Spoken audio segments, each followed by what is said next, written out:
Hey, what's going on everyone? It's Jacob. In this video, I want to talk to you about the importance of detaching from the yes or detaching from the outcome in terms of selling. Now, this applies to selling anywhere, but obviously we're specifically talking about selling online, and this applies to both your one-to-one selling and your one-to-many selling through your content, through your videos, through your lives, anywhere that you're making a pitch, be it directly on the phone, on a video call, wherever. Right? Detaching from the outcome is super, super critical. And I'm going to share with you why and give you some tips on how to really detach from the outcome in this video. So if you're interested in improving your conversion rates on your sales, on whatever your sales process is, then stick with me until the end of this video. Before we jump into it, be sure to subscribe to the channel, click the bell icon so you get notified whenever I drop a new video. Leave any questions you got below. We'll do my best to get back to you throughout the week, and give the video a like if you get any value from it. So in this one, I want to talk about detaching from the yes, detaching from the outcome. What does that mean? It means that if you are going into sales scenarios, sales situations, and all you are thinking about is, I've got to make the sale, I've got to make the sale, I've got to make the sale, I've got to make the sale, chances are you're not going to make the sale. And the reason for that is because in a situation where you're ultimately going to ask someone to buy something, you're going to ask them for money in exchange of value. If you are in that frame of mind, they're going to be able to tell, right? They're going to be able to smell it. They're going to know that you are in need of that sale. And the relationship between the selling person, the salesperson, and the purchaser or the prospect comes down to one of them being the alpha, one of them being the leader, and one of them being the needy one, the one who needs something. And it's your job when you're selling to make sure that you are leading and that the prospect's not leading you, and that you aren't the needy one, and that they need what you've got, right? And when you can develop this mindset around your services, your products, be they affiliate products, be they your own products, when you can develop this mindset around this prospect needs what I've got, I don't need them, it completely shifts how you approach a sales conversation, because all of a sudden you're the leader, they need you, and then you can dictate the direction that the conversation goes. And if you're not in control of the conversation, if you're not in control or have the authority in the transaction, in the conversation, in the video, in the live, whatever, if you don't come across as the authority, if you're not the person leading the conversation, then you're really, really going to struggle to make the sale, okay? So how do we make this happen? Now, I know when you're first getting started with sales and you really, really, really want to make that first sale or those first few sales, it can be really tough to detach from the outcome because you get excited. You get excited about the prospect of making the sale. You get excited about learning all the stuff, about implementing it, about following up, and you're going to be overly eager. And people are going to be able to tell. And that's going to hurt. It's going to hurt your conversion rates. So there's a couple of things that you can do in order to fix this. The first thing to understand is that no one lead is more important than another, and that there's always more leads out there. There's always more opportunity out there, right? If one lead says no, tomorrow there's going to be another person who will need your help more, will take your pitch more seriously, will listen to you, whatever, right? There's always another prospect, okay? So don't ever get hung up on that one lead is like the last lead on the planet, and if they don't buy, then it's the end of the world, right? There's always going to be another lead. If you've got a good daily action plan and you're consistently implementing a system to generate leads, right? If you're not doing that, then maybe there won't be another lead. But if you are doing that, then there'll always be another lead. There's always more leads coming. And if you're not doing it organically, then you can pay for ads, and then you definitely aren't going to have a problem with leads. What your problem is going to be is exactly what we're talking about here, which is converting. So that's the first one, is don't don't put any one lead on a pedestal, or assume that if you can't close this lead, you're never going to be able to close another lead. There's always another sale opportunity, okay? That's the first one. The next one is that if you're doing one-to-one or one-to-many, right? Doesn't matter what the dynamic is. When I say one-to-one, I mean phone, messenger, video call, Zoom call, whatever it may be. When I say one-to-many, I mean pitching on a live, or delivering a pitch through a video or a webinar or a VSL or whatever. You need to take control immediately, right? You need to take control of that dynamic, okay? And if that's on a video, it's telling people exactly what to expect. It's telling them exactly who this is for. It's telling them exactly who it's not for. It's having authority and confidence and conviction in what you are saying. It's taking control of the dynamic that way. If it's on a phone call, or if it's in Messenger, it's clearly outlining what you need to talk about, how the conversation is going to proceed.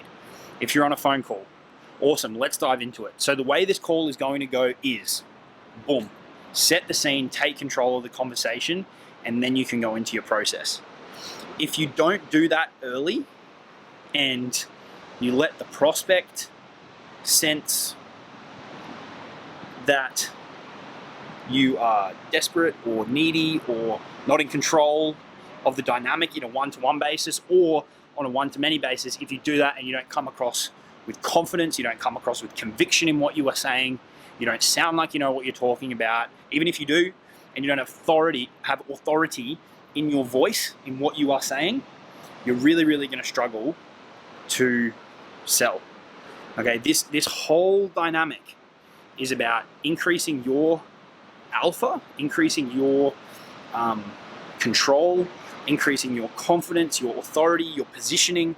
All these things are to increase that on your side and increase the neediness of the prospect, right? When that gap gets stretched, when you're way up here on the authority scale and they're down here in terms of needing what you've got, that's when it makes selling a lot easier. You've got that gap that you're trying to stretch, and then the other gap is around creating this gap between where they currently are now and where they need to get to, and then positioning your product or your service or your solution as the bridge between those two things. But that's a topic for another day. So how do we get into this frame of mind? Well, as I said before, understanding that there's always going to be another lead, there's always going to be another prospect, there's always going to be another opportunity. That's the first one. The next one is having a lot of confidence in the product that you're selling.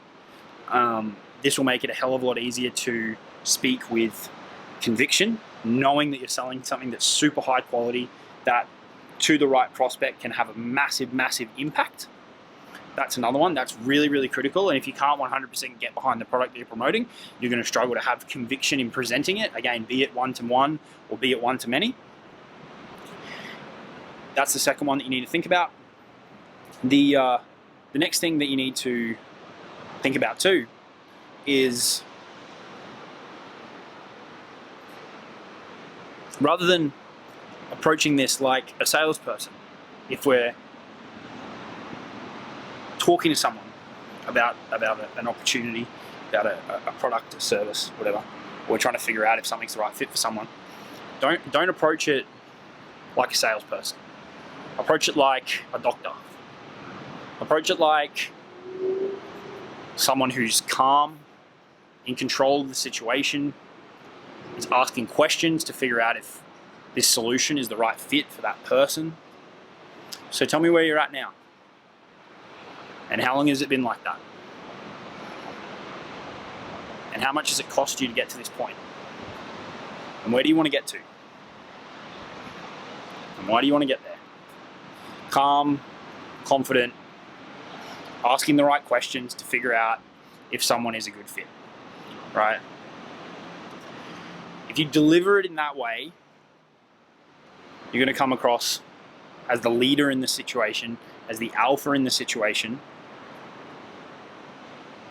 And the other thing that you don't want to do is when someone gives you an answer, is Well, you never want to cut them off, for one. You want to let people speak. You want to let them keep giving and giving and giving. And a little trick, if someone's not giving you as much information as you'd like, which is a trick that I learned from the book Never Split the Difference by Chris Voss, who is an FBI negotiator. It's called mirroring. And it's really effective. You can do it on Messenger, you can do it on the phone. Is if someone's not giving you as much information as you'd like, you can use this outside of sales too, it's really cool.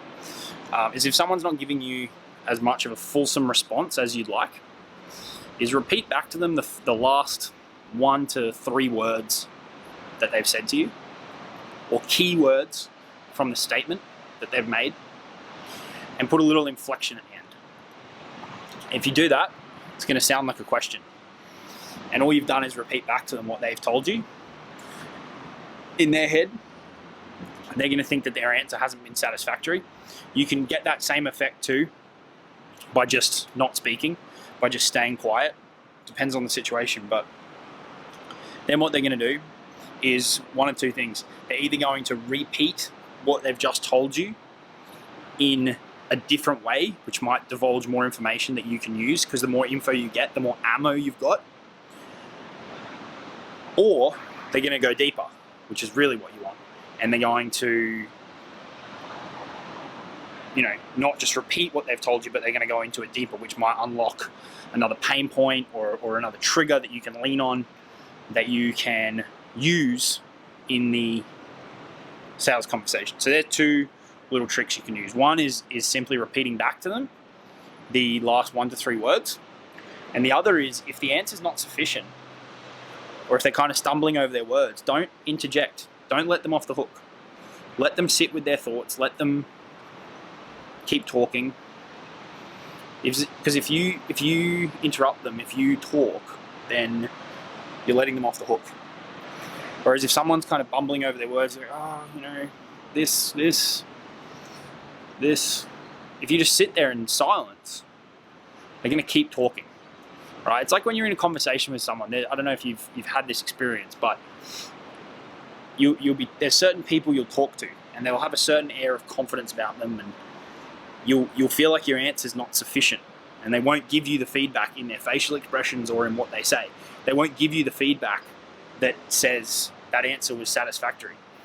And when they do that, you feel this like inner need to keep talking, to answer the question in a fulsome way. To answer the question in a way that satisfies what they need. And that's the kind of environment that you're trying to create to get more information out of them. And this has got nothing to do with being manipulative or figuring out people's pain points to use them in a negative way.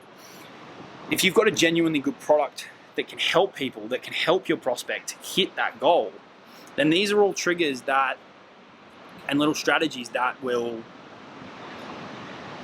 get them to reveal enough information that if you use it in the right way, can force them into action, which again, if you've then got the right product for them, can give them the platform to hit that goal.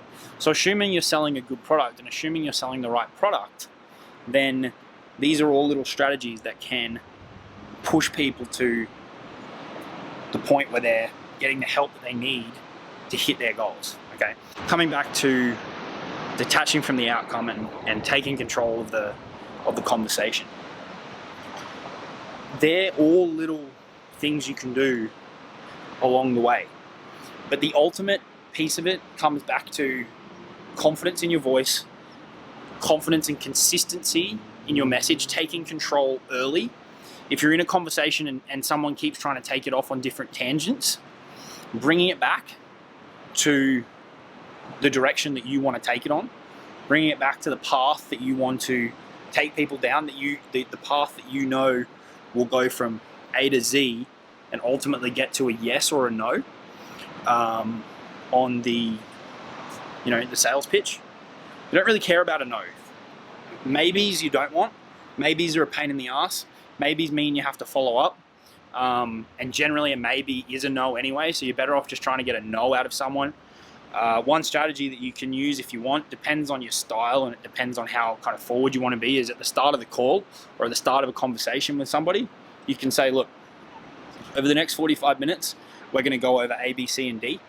At the end of it, I'm going to tell you about an offer. If I think it's a good fit for you, I'm going to tell you about an offer that I've got. And you can say no. I don't mind if you say no. I'm not going to hurt my feelings.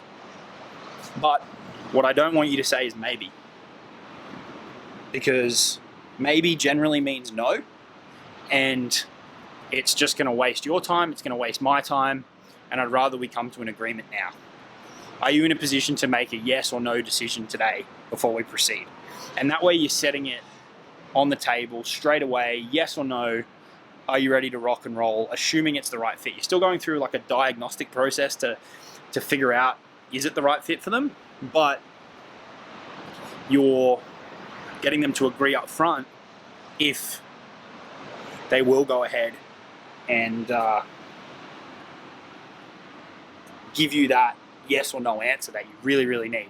Because maybes, trust me, the maybes are a pain in the ass. And it's just going to make you not enjoy the process. You're going to follow up with people. They're not going to get back to you. They'll lie to you. They'll say, oh, I just got to do this. I got to do that. Blah, blah, blah, blah, blah, blah, blah.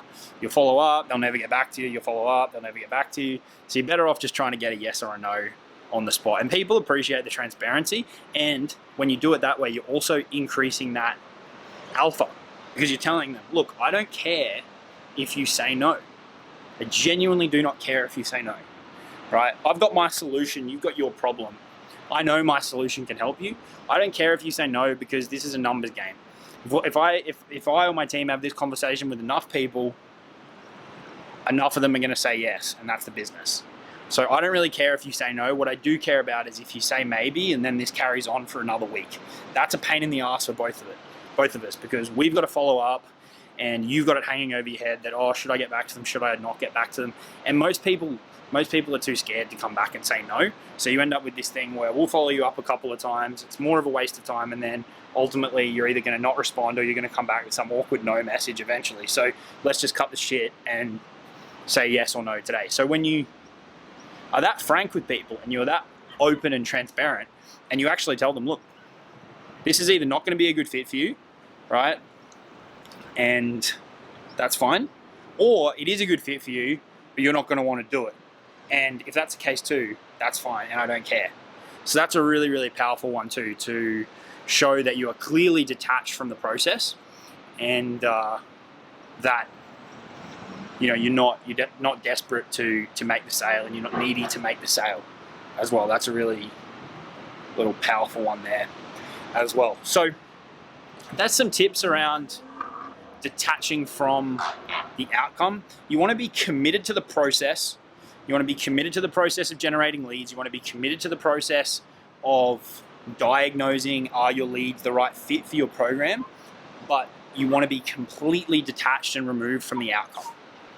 If you are going to a conversation with this air of need around making the sale, you won't make the sale. So do your best to remove yourself. Do your best to go into it with a clear mind. Do your best to go into it with confidence, conviction around your message, around your product, around being genuinely curious to determine if someone is a good fit. Some of this stuff isn't applicable for your one-to-many.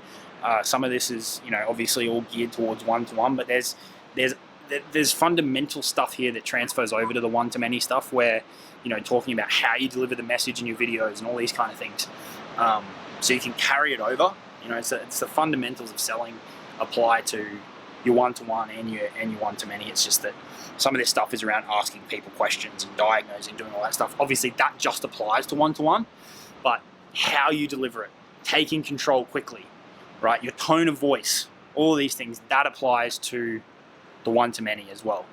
Because then people can tell you're someone that should be listened to, you know what you're talking about, you've got authority, you are someone they should work with, all of these kind of things. So all of those fundamentals still apply to the one-to-many, but where we're talking about kind of asking questions and the conversational stuff, that's obviously one-to-one. So either way, however you're selling, The message here is to detach from the outcome, right?